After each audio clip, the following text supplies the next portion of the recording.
Hello दोस्तों, आज आपका स्वागत है उदय ग्रुप ऑफ एजुकेशन लाइब्रेरी में, मतलब क्लासेस में। ठीक है, आज हम पढ़ेंगे कक्षा 10 विज्ञान इम्पोर्टेंट नोट्स। कक्षा 10 अध्याय नंबर 1 साइंस में चैप्टर का नाम है रासायनिक अभिक्रिया एवं रासायनिक समीकरण। रासायनिक अभिक्रिया क्या होती है? जब किसी पदार्थ में रासायनिक परिवर्तन होता है एवं इस परिवर्तन की प्रक्रिया को ही रासायनिक अभिक्रिया कहते हैं। रासायनिक परिवर्तन तो आपने पढ़ा होगा, बचपन से पढ़ते आ रहे हैं, रासायनिक परिवर्तन और भौतिक परिवर्तन। ठीक है, अगर ये रासायनिक अभिक्रिया होती है तो ये होती है उस समय निम्नलिखित परिवर्तन होते हैं। तो देखिए कौन कौन से परिवर्तन होते हैं। अवस्था में परिवर्तन, रंग में परिवर्तन, गैस का उत्सर्जन, तापमान में परिवर्तन।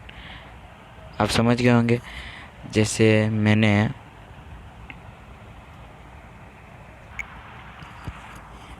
मैं चूने में अगर पानी डालूँगा तो उसमें गैस का उत्सर्जन होगा और तापमान में परिवर्तन होगा, वो अचानक से गर्म हो जाएगा। होता है कि नहीं होता? होता है ना। ठीक है, फिर बोलते हैं रासायनिक अभिक्रिया के उदाहरण। रासायनिक अभिक्रिया के उदाहरण है मैग्नीशियम का ऑक्सीजन की उपस्थिति में दहन करवाए जाने पर वह मैग्नीशियम ऑक्साइड में बदल जाता है। तो देखिए इसको अभी हम समझते हैं। तो मैग्नीशियम का परमाणु प्रतीक क्या होता है? मैग्नीशियम का प्रतीक होता है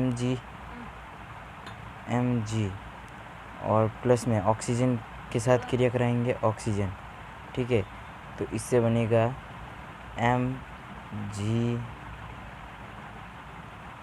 MgO। ठीक है, आए समझ में? ओके, आ गया होगा मेरे हिसाब से आपको। बस यही होता है।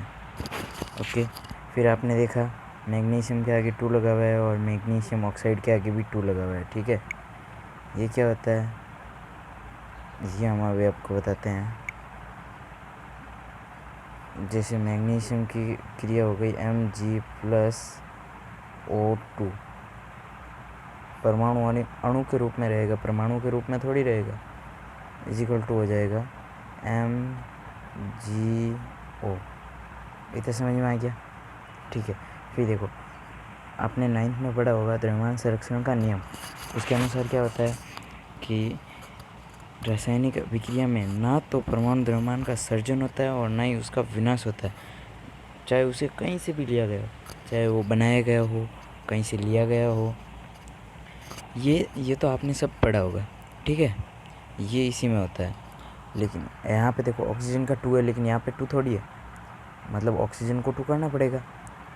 आपको बनाने से पहले सीखने के लिए आपको उसके ऊपर एक बॉक्स बना देना। बॉक्स के अंदर कुछ नहीं करना है, जैसे इसके बॉक्स, ये बॉक्स, इन बॉक्सेस के अंदर आपको कुछ छेड़खानी नहीं करनी। फिर क्या करना है, यहाँ पे ऑक्सीजन के आगे 2 है, पीछे 2 है, मतलब यहाँ पे भी ऑक्सीजन का 2 करना पड़ेगा। तो ये लगाया 2, ऑक्सीजन 2 हो गया, लेकिन मैग्नीशियम भी 2 हो गया, साथ में हो गया ना। यहाँ पे O2 है, यहाँ पे भी O2 हो गया, मैग्नीशियम 2 है, लेकिन इजिकल टू इधर तो मैग्नीशियम एक ही है ना, मैग्नीशियम को भी 2 करने के लिए 2 लगाना पड़ेगा। इससे हमारी ये वाली समीकरण निकलती है। ओके, ठीक है, आगे बढ़ते हैं।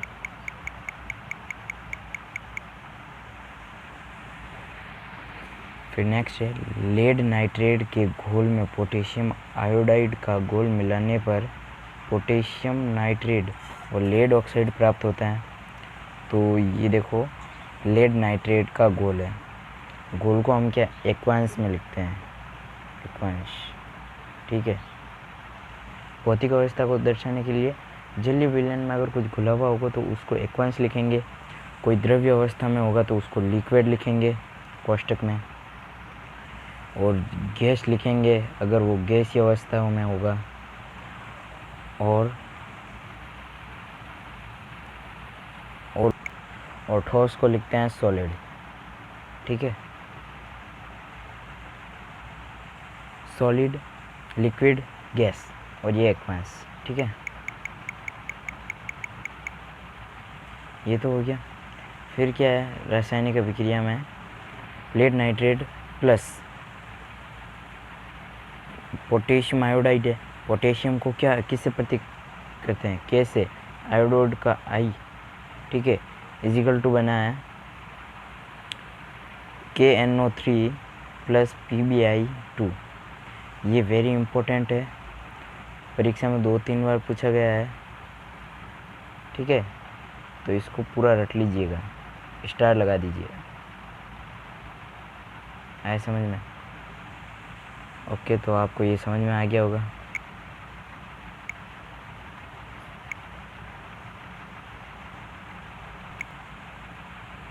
अब ठीक है, अब हम पढ़ते हैं कि इसने इसको संतुलित कैसे किया।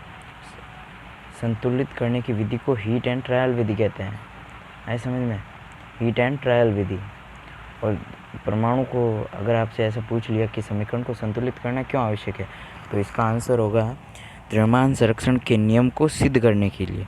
सिद्ध करने के लिए तो हम दोनों तरफ बराबर करते हैं, ठीक है।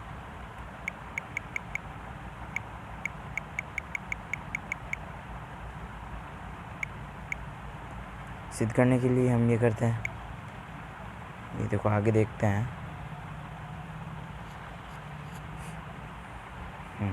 क्या था हमारा, PbNO3, ठीक है।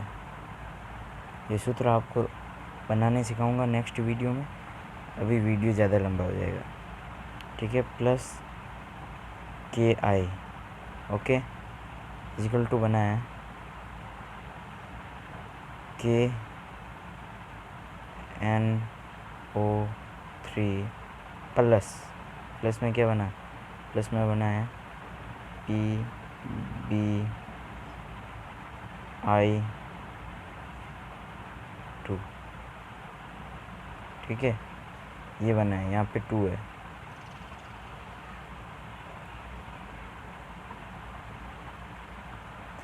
ओके, ये समीकरण है, लेकिन यहाँ पे जो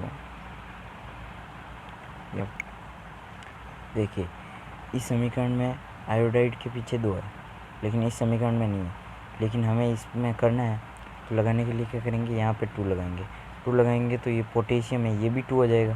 तो पोटेशियम इधर कितना है, इधर पोटेशियम, इसके आगे 2 लगाएंगे, ये पूरा पोटेशियम 2 हो जाएगा। लेकिन पोटेशियम के साथ NO3 वो 6 हो जाएगा, वो 6 हो जाएगा, और इधर भी 2 × 3 6 है।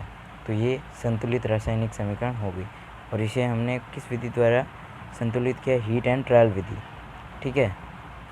ओके, आगे बढ़ते हैं। आगे बढ़ेंगे तो नेक्स्ट एग्जाम्पल समझेंगे। नेक्स्ट एग्जाम्पल समझते हैं। अब देखिए, अब इसमें है ना अपवाद भी दे रखे हैं कुछ। अपवाद क्या है, ब्रोमीन द्रव्य अवस्था में पाई जाती है, ब्रोमीन तो द्रव्य अवस्था में पाई जाती है। आयोडीन धातु चमकदार होती है। अगर आपसे सवाल पूछ लिया जाए ऐसी कौन सी अधातु है जो चमकदार होती हैं, चमकदार होना तो धातुओं का गुण है ना, चमकदार होना तो धातुओं का गुण है, लेकिन ये आयोडीन ये चमकती है अधातु होकर भी। तो ऐसे सवाल आ सकता है, आवर्त सारणी का कौन सा तत्व है जो अधातु होते हुए भी चमकदार है, तो इसका आंसर होगा आयोडीन। और ऐसा कौन सा तत्व है जो द्रव्य अवस्था में पाया जाता है, द्रव्य अवस्था में ब्रोमीन पाया जाता है, ग्रेफाइट, जो ग्रेफाइट होता है ना, शीशा जो पेंसिलों में आता है, विद्युत व ऊष्मा की सुचालक होती है। अगर आप देखिएगा कभी भी इलेक्ट्रिक के काम में पेंसिल का यूज़ ना करिएगा और ना करने दीजिए, क्यों, इससे क्या होता है, ये विद्युत का एवं ऊष्मा का सुचालक है, इसलिए आपको करंट भी लग सकता है। कार्बन का गलनांक उच्च होता है, कार्बन का गलनांक उच्च होता है, ये हमने सब पढ़ा था चौथे चैप्टर में। चौथे चैप्टर का क्या नाम था, कार्बन एवं उसके यौगिक, उसमें हमने ये डिटेल से समझा था, ठीक है। फिर नेक्स्ट पॉइंट है धातुओं के रासायनिक गुणधर्म। धातुओं के रासायनिक गुणधर्म क्या होते हैं?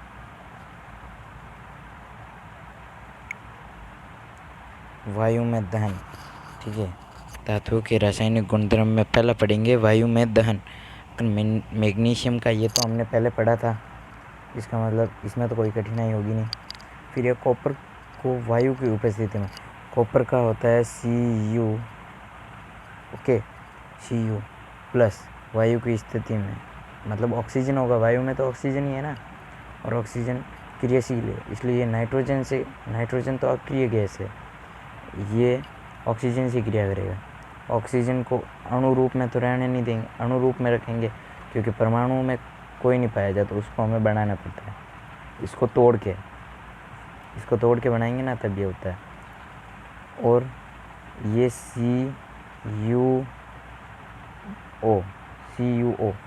ठीक है, कॉपर हाइड्रोक्साइड। ऑक्सीजन का 2 है, वही पहले वाला केस मैग्नीशियम वाला 2 है, लेकिन यहाँ पे तो 1 है, इसको 2 किया तो ये कॉपर भी 2 हो गया, कॉपर भी 2 हुआ। ठीक है, मैं ये O ठीक से लिख देता हूँ, कॉपर, हाँ अब ठीक है, ठीक है। ये क्या, यहाँ पे तो 2 हो गए, लेकिन यहाँ पे 1 है, इसको भी 2 करना पड़ेगा। ठीक है, इसको भी 2 कर ली, तो ये हमारी संतुलित रासायनिक समीकरण होगी। ठीक है, नेक्स्ट आगे बढ़ते हैं। आगे क्या बोल रहा है? आगे बोल रहा है कॉपर, तो कॉपर होता है ना प्लस ऑक्सीजन। अच्छा, ये तो हमने कर ली थी। एल्यूमिनियम की माप, एल्यूमिनियम को, यहाँ पे को है, सॉरी, एल्यूमिनियम को भाप में गर्म करना, aluminium plus oxygen is equal to aluminium oxide. तो एल्यूमिनियम क्या होता है? Al, ठीक है, प्लस O2 इजिकल टू क्या होता है? Al2O3। अब देखिएगा, इधर ऑक्सीजन का 3 है, इधर 2 है, दोनों को इक्वल करना पड़ेगा। तो ठीक है, यहाँ पे अगर 2 लगाते हैं तो ये 4 हो जाता है, ये ओके। यहाँ पे 3 लगाएंगे, सॉरी, हाँ, यहाँ पे 3 लगाएंगे। यहाँ पे 3 इसलिए लगाएंगे क्योंकि अगर यहाँ पे 3 लगाएंगे ये 6 हो जाएगा, फिर यहाँ पे 3 लगाएंगे तो ये, अच्छा ठीक है। अब देखो, यहाँ पे अगर 3 लगाएंगे तो ये हो जाएगा 6, लेकिन यहाँ पे 3 है, तो यहाँ पे 2 लगाएंगे तब ये 6 होगा। लेकिन एल्यूमिनियम यहाँ पे 2 है और ये 2 और आ गया, 4 हो गया, लेकिन यहाँ पे तो 1 ही है, तो इसके आगे भी 4 लगाने पड़ेगा। यही होती है एल्यूमिनियम ऑक्साइड को संतुलित करने की प्रक्रिया। ठीक है, इस तरह हमने इसको संतुलित किया है, आप समझ गए होंगे। अब चलो आगे बढ़ते हैं। आगे क्या दे रखा है? धातु प्लस ऑक्सीजन बराबर धातु ऑक्साइड। ठीक है, ये तो वो धातु एवं अधातु वाले चैप्टर में पढ़ाएंगे। ठीक है, अब क्या है? अब ये बोल रहा है धातु अधातु सार्य प्रकृति के होते हैं। ठीक है, धातु अधातु सार्य प्रकृति के होते हैं। कुछ धातु ऑक्साइड अम्ल तथा क्षार के दोनों प्रकार की प्रकृति दर्शाते हैं, इन्हें उभयधर्मी ऑक्साइड कहते हैं। ठीक है, अगर परीक्षा में एग्जाम क्वेश्चन आ गया उभयधर्मी ऑक्साइड किसे कहते हैं? कुछ धातु ऑक्साइड अम्लीय तथा क्षार दोनों प्रकृति दर्शाते हैं, इसलिए उन्हें उभयधर्मी हाइड्रोक्साइड कहते हैं। ठीक है, तो ठीक है, आज का हमारा कंप्लीट हुआ। प्लीज़ दोस्तों, अगर वीडियो अच्छा लगा हो तो लाइक एंड सब्सक्राइब कीजिएगा, ज़रूर। आपका प्यारा दोस्त। ठीक है, प्लीज़। ओके, तो आज का वीडियो ख़त्म। अब मिलेंगे नेक्स्ट वाले वीडियो में।